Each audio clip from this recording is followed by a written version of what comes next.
પશ્ચિમ બંગાળમાં હિન્દુઓ પર થઈ રહેલી હિંસાના વિરોધમાં જૂનાગઢ વિશ્વ હિન્દુ પરિષદ દ્વારા રાષ્ટ્રપતિને સંબોધી કલેક્ટરને પાઠવાયું આવેદનપત્ર। મહત્વનું છે કે પશ્ચિમ બંગાળમાં વકફ કાયદા સામે વિરોધની આડમાં હિન્દુઓ પર થઈ રહેલી હિંસાને અટકાવવા અને હિન્દુઓને સુરક્ષા આપવા સાથે કસૂરવારો સામે તાત્કાલિક પગલાં લેવા માંગ કરવામાં આવી હતી। ઉલ્લેખનીય છે કે પશ્ચિમ બંગાળમાં વકફ કાયદાના વિરોધમાં હિંસા ફાટી નીકળી છે। પ્રદર્શનકારીઓ દ્વારા અનેક વાહનોને આગ ચાંપી દેવામાં આવી હતી। પ્રદર્શનકારીઓ દ્વારા હિન્દુ લોકોને જ નિશાન બનાવવાતા હોવાની રજૂઆત કરાઈ હતી।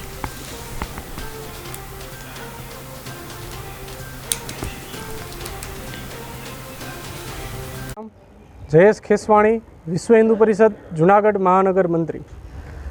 વકફના કાયદાને આડમાં લઈને પશ્ચિમ બંગાળમાં જેહાદી કટ્ટરપંથીઓ દ્વારા જે હિન્દુઓ પર અત્યાચાર કરવામાં આવ્યા છે, જેમાં ત્યાંની મમતા સરકાર દ્વારા પણ પૂરું સામર્થ્ય પૂરું પાડવામાં આવે છે, જેના વિરોધમાં આજે જૂનાગઢ મહાનગર એમ વિશ્વ હિન્દુ પરિષદ દ્વારા સમગ્ર ભારતભરમાં ત્યાં પશ્ચિમ બંગાળમાં રાષ્ટ્રપતિ શાસન લાગુ પડે અને હિન્દુઓને સુરક્ષા કવચ પૂરું પાડવામાં આવે।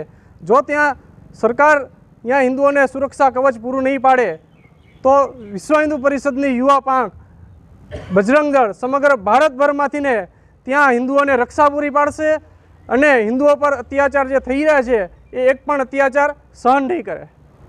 પરિષદ સૌરાષ્ટ્ર પ્રાંત અધ્યક્ષ આજે બંગાળમાં જે કંઈ હિન્દુઓ પર અત્યાચાર થઈ રહ્યા છે એના વિરોધમાં વિશ્વ હિન્દુ પરિષદ બજરંગ દળે કાર્યક્રમ આપ્યો છે।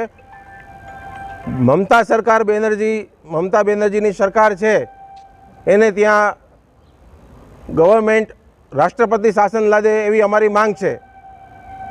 જો આ ટાઈપના અત્યાચારો ફરી પણ થશે તો વિશ્વ હિન્દુ પરિષદ અને બજરંગ દળ ચૂપ નહીં રહે તો આક્રમક પગલાં લેશે, ત્યાં સુધી પણ અમે જઈ શકશું। અમારી સરકારને નમ્ર અપીલ છે કે બંગાળમાં રાષ્ટ્રપતિ શાસન લાગુ કરે।